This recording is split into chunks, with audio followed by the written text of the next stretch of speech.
Hello YouTube, it is Damien, it is Sunderland, it is Bright Lights, it is episode 88 of Bright Lights, and we're here with you today for a crunch game in the Premier League. We are 4 points clear of Man United, but we're going away to Old Trafford, where we've been battered many times in the past, conceding 4, 5, 6 goals, and look, the way we defended against Chelsea definitely means we could concede 7 or more in this game here as well. But we are currently top of the Premier League, we are 4 points clear, and hopefully we'll be okay. In terms of what you've missed since the last episode, nothing. What we've seen 3 days. We're now live on Twitch. Link in the description below. Come follow us on Twitch. And we have got a 4-point gap top of the Premier League. I am going to say one thing. We did pass 100 subscribers recently, so I'd like to say thank you for that so much. And if you haven't subscribed, what are you waiting for? Go press that subscribe button. But we did release a little thank you video for that, so if you can go on my channel and go watch that one, that would be much appreciated, because that just thanks you guys, for being here and doing what you do best, which is supporting me. But here we are in the Premier League. In terms of what we've been doing, we've been scoring a lot of goals. That's mainly down to Nicholas Adrian being sensational. He's a world-class player. He is the elite striker, one of the best. Unfortunately, those 7 goals that we conceded against Chelsea is really hampering our goals conceded.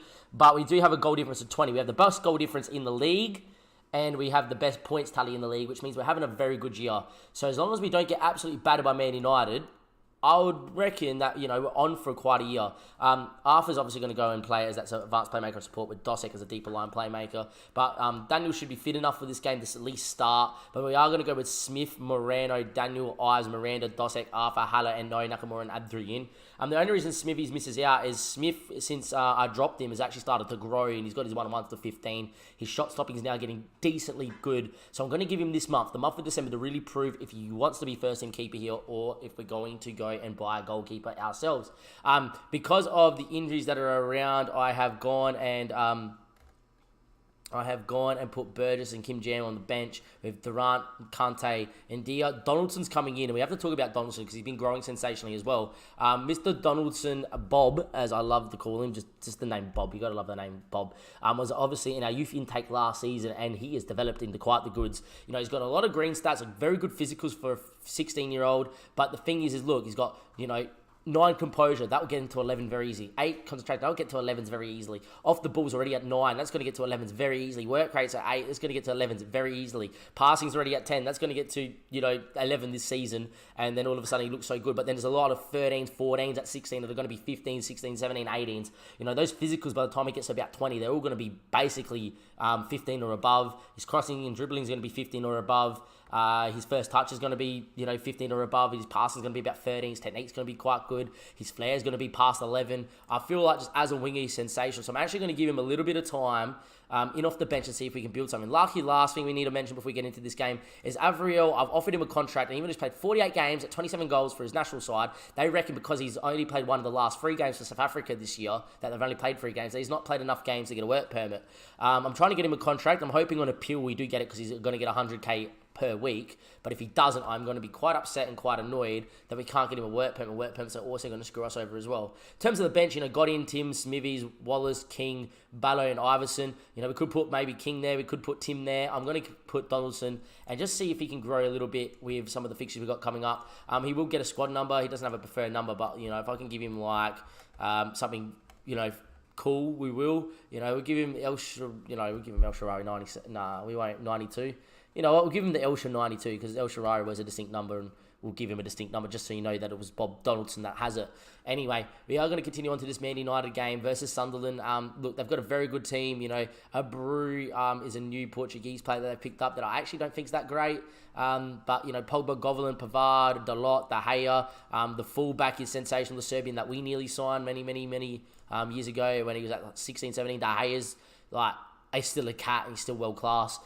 Schmidt, who they signed there from Leicester for 48 mil, a player that if we lost Haller, we were going to go in for. We never lost Haller. I think he's a better player. But on paper, apart from in the goalkeeping department, we're toe-to-toe with Man United.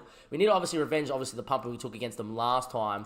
But look, if we can just put a performance of befitting of ourselves, I'll be happy. I'm going to do the exact same thing we did against what we did against PSG, which was just press the living daylights out of them, show them absolutely nothing, boys. Show their left-sided players onto the left and the right-sided players onto the right. And look, if we can go out there and put in a decent performance, not get pumped, I'll be quite happy with that one there. Both managers against two good sides are very capable of doing well. And there we are. I don't feel it's my place to comment. I don't really care about talking about other managers before a game of this magnitude. It has got to be Man United in the red, Sunderland in the blue. It is Old Trafford. It is a game that if we were to somehow win, we would go 7 points clear of the Premier League. And all of a sudden, that goal winning the Premier League could definitely happen this year. Anyway, early doors, 6 minutes in, Ives into Miranda. And Miranda's on it into Nakamura. Nakamura now with the ball, looking back, plays Miranda. Miranda now, can we work the spaces here? He looks long, which is not in our mantra, and Pogba gets on it, and now the ball out to Sancho is pretty good, and he's great at running at his man. He's also good at finding Julio, who's in here, and he doesn't really miss too many, does Julio. In the end, Smith stayed upright as Julio looked to dink him, and in the end, we've got away with it, and a good save by Smith as he stood tall and didn't go down too early. And we get away with that early moment there, and it's going to still be 0-0. Look, I'm going to tell the boys straight away, just go get creative, We play our best football when we're on the front foot. We don't play our best football when we're backs against the wall. So hopefully we can go out there and put a good performance in. And after that initial onslaught, it looks like the game's kind of slowed down. It's kind of getting back to even. And hopefully be okay. Look, make no mistake, I would take a draw. Don't get me wrong. But I want to see us go and perform well. And that's the main thing. Is Pogba's ball back post. Sancho's there. He's onside. That's a great ball from Pogba. And look, this Man United side is world-class, coached by Pep Guardiola, the best manager on Football Manager. There would be no shame in losing the title to these guys this year. There would be no shame in losing this game to Man United this year. I personally think that we're going to lose both home and away to Man United, and that ball from Pogba is delightful, and it hurts me to say that because I hate Pogba in real life. I don't think he's much of it's a bit of a twit. But there we go. It always seems that at least definitely away from home against bigger sides, we never seem to go and create well or play well. But when we're playing at home, it's a different animal. At the Stadium of Light, we can take it to any side across Europe. Doesn't matter who you are. Anyway, we are going to go and tell them to show me something else in the second half because, look, for all the great players we have out there, when we play away from home against a team that is of just a slight better quality, if not the same quality, it looks like we just go out the window. We can't make anything happen. As it so stands, we are 1-0 down to Man United. We're not getting battered at least. We've actually finally got a shot on target. And not much is happening here. 60 minutes played. I'm actually not going to make a change and then go to about the 75th and then move to the 4-1-2-1-2 if we don't concede. But Man United have a chance here with the ball to Sancho. He whips it in there. Ives heads away. Can we break? We won't. Falls to Julio. He's going to wheel around. Finds Diogo Dalot. He's got a really good cross on him. Instead, he finds Schubert, the world-class winger, into Dalot. Dalot now, good ball in back stick. And it will stay in play the Sancho. The ball in there finds Abri. And it's a good save from Joe Smith in goal. Is that a decent game today? Not the worst game anyway. Thrown out Ives, Joe Smith. We're forced long here. Can we win it with Adri in? He doesn't even get up. Can we press in here and get it off Pogba? We don't by the looks of things. And it will find its way to Pavard. Pavard now in the end goes back to De Gea. Can we force them long or are they going to be able to play out here? They do play out. We do press in here with Haller. We do force them long again, but that's a great ball over to Julio. Julio's in 1v1, but Smith is beat, and we are 2-0 down. And with that in mind, we are going to make the change now. We've not been good enough. We're actually going to get in N'Golo Kante and bring him in as a ball-winning midfielder, I reckon. We need someone that's going to go out there and win the ball. If we are going to get back into this one here, Nakamura and No's going to go in there. We're obviously going to get in Avery on the other side here. We're going to move Adri and Avery around. We're obviously going to go and just try and hit them on the break. We're actually going to sit slightly deeper here, limit the space because they're trying to play Julio over the top. They're not playing very fluent football, Man United. They're just playing pump ball over the top. We will move attacking. And there we are. I might actually get Bob Donaldson out there for Nakamura as well because Nakamura's had a pretty shocker one. And you know what? Bob's going to get his first game for the club as well. Triple change. Can we find something out of it? Or is Man United going to get something on the break here? As Haller ball in, Daniel in the end, De Gea claims. We have trouble trying to beat De Gea as well. We never seem to be able to beat De Gea. The only time we seem to beat De Gea is when we play at home. And even in the last 4 games, I think we've only beaten De Gea once. As Sancho gets on the ball, he faces forward, he runs forward, it's still with Sancho, but Ives picks it up, and look, we got numbers up there, it's a good ball, Adrian's 1v1, has to beat De Gea, surely he does, and just like that, we're back in this game with a foothold. It was a poor ball, Ives picked it up, and in this 4-1-2-1-2, we do what Man United do to us all the time, play a long ball over to your quick striker and see what happens. In the end, long ball, route 1, don't care how to get into it, Adrian won't miss that one there, De Gea doesn't even react as Adrian beats him, and it's 1-2-1, and can we find another one to get back into this one here? Look, I'm just going to tell the lads, push forward. Come on, boys. Can we find one more? Hopefully, we can. Anyway, ball goes long. Into Kezia. Kezia now, still with the ball. Into Govelin. Govelin into Pogba. Pogba now into Chong. Chong now coming in. Hits it. I'm not 100% what happens there because I thought the ball actually went in. I saw the net, move and bulge, and I thought that's in. As Chong hits a strike that Joe Smith doesn't even react to. And if you look at it, it's hit the post, hit the goal, and come out. I would like to see goal line technology on that, but I don't think we're going to see it. I think there's the animation saying that the game, it didn't go in. I don't know. Anyway, Smith, you have to go long, and can we win it? He looks for Haller. Haller's decent in the air, but he's not the best. In the end, though, we do win the second. And no, into Daniel. Daniel now goes, looks for Haller. Haller's there. We got numbers at the back stick. Can he get a good cross in? Beats the challenge. Alvarez there, surely. Oh, my God. Falls to Haller, blocked. As if no one put a foot through the ball there. It just had to fall. Haller just had to cut it. Alvarez just had to put it in. He was tackled. No penalty given. And then Haller just had to cut it at the end. He didn't. And look, they're going to come down the other end with Kezia now. Kezia's inside. You got to be kidding me. We butcher probably the best chance we've had all game to equalise. And they go down the other end with one ball, and it's 1 against 5, and they've scored. Wow, really? Joe Smith can't save that one. Can't blame the keeper, but this highlight starts with a great ball to Daniel to Haller. And when you're in here, first things first, go down. Just go down. It's a penalty. Just go down, don't care. Second thing is, cuts it. Throw your foot through it, son. Just throw your foot through the freaking ball, Alvarez. In the end, Vallejo comes from behind, and are you telling me he's won the ball there cleanly? Coming from behind with a standing tackle? No, it's a pen. Apparently not given, because he doesn't go to ground. In the end, all Haller has to do is just lay it back here. Put it here. Put it to Donaldson, who's got an open goal. In the end, he's done that, and we know what happens at the end of it. They go down the other end, one long ball, and they score.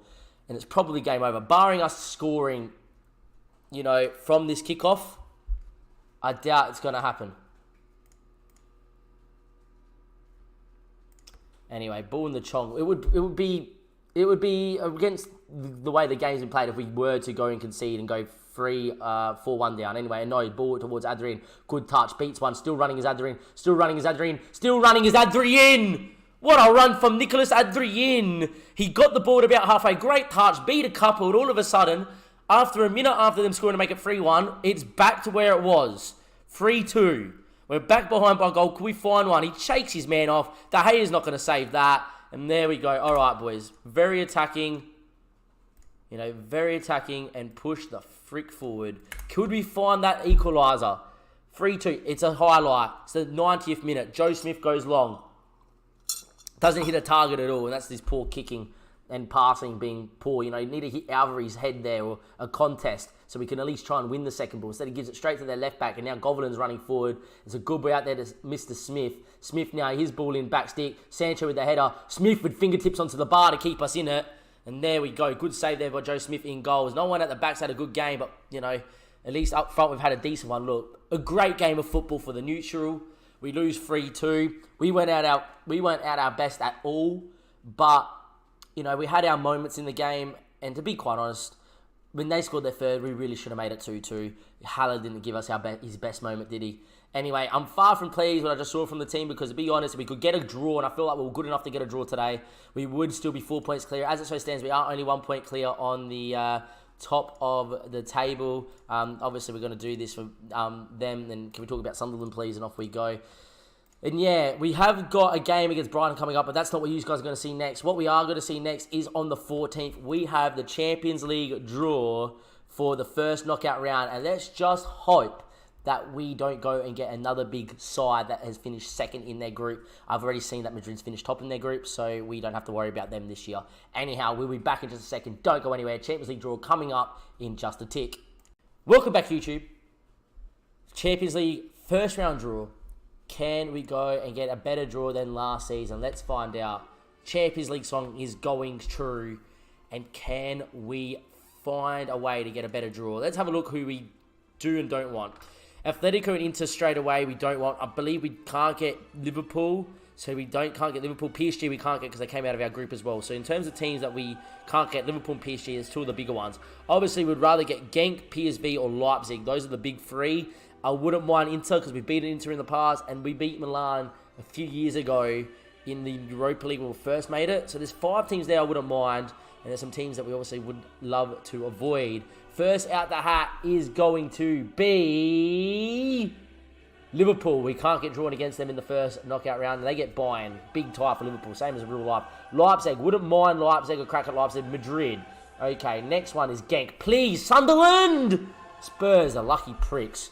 Atletico Madrid, not Sunderland. Not Sunderland. Monaco, good. Okay, next up, Inter. Don't mind this one too much. It's Man United. All right, next one, PSV. Please be Sunderland. Sunderland. Yes, boys! We know we're celebrating a little bit prematurely, but I will take that. I'll take that every day. PSG get Barca. Wow, what a tie. That was last year's final. We will go and get PSV and have a look. Their best player is Thiago Mayo, which is the centre defensive midfielder. He looks sensational. He's loaned from Leipzig and is joining permanently. Their best hot prospect is the youngster, the Dutchman. Eric's there, Lazio's there. They came second in the Eredivisie last season. And how they've gone in their group, we're going to go and pause the main event, which is the Champions League anthem. Just up to the thing. Oh, we have to let it play. It's just a great song. Just turn it up. Oh, I love it. So they were in Group E. So let's find Group E. Group E. They had a group of Bayern and PSV. They drew 3 games. They drew 0-0 against Young Boys, 0-0 against Bayern, and 0-0 against Lyon. So they drew 3 times at home, away from home. They won 2 games at home and lost to Bayern at home. So something tells me PSV are actually going to be quite a solid test in the next round, but a round that we definitely can get for is a lot better than what we had, obviously, last season getting Real Madrid. Anyhow, that's going to be the end of episode 88, and I'll see you for episode 89, which will more than likely be that PSV game, as we normally don't do an episode throughout January unless big major transfer news comes about. Anyhow, I'll see you for the next episode, which will be episode 89. Brights from Damien, from Sutherland, from the Twitch chat, which obviously links in the description below. Go follow us on Twitch. We will see you for episode 89 in the not too distant future. Thank you and goodbye. You thought episode 88 was over. So did I, but this deserves to be mentioned. We have beaten Liverpool at Anfield for the first time in the save in 2026-2027. It has taken a long old while, but we have absolutely FM'd them. Joe Smith, I don't know if it's going to come back up here in the analysis, but let's just highlight him. He's made 6 saves, right? Let's just see them all, right? And let's just go by Sunderland. He was sensational. If we can maybe watch every highlight of his, let's just go through it, because some of the saves he's made are unbelievable. They were down to 10 men at this point with Liverpool, but look, Smith was making saves out of his wazoo. You know, he was unbelievable, and if he's going to keep like that, he is going to be sensational. Can we watch more of him? Watch events. 84th minute. This is when they go on the break, isn't it? When Miranda gets injured. We're going to rewind that a little bit to here, because look how this highlight starts. Miranda does something. I don't know what it is yet. I haven't gone forward. But have a watch how this highlight starts. Ball to Moreno, who bombs forward to Haller. Haller back to Kante. Moreno's about to whip it in. We've got 2 in the box. There we go. And now watch what happens. Thank God Joe Smith is a god in goals. And all of a sudden, he started keeping well. And if he's going to keep like this, you know, we're going to keep him. He pulled off 10 saves. If you go back to the match stats, they had 23 shots, 11. We kept the clean sheet. Kane got sent off in the 49th. I don't care. That is now the end of episode 88. Come watch us on Twitch. Links in the description below. And I'll see you next time for episode 89. I swear, we're not going to come back to episode 88.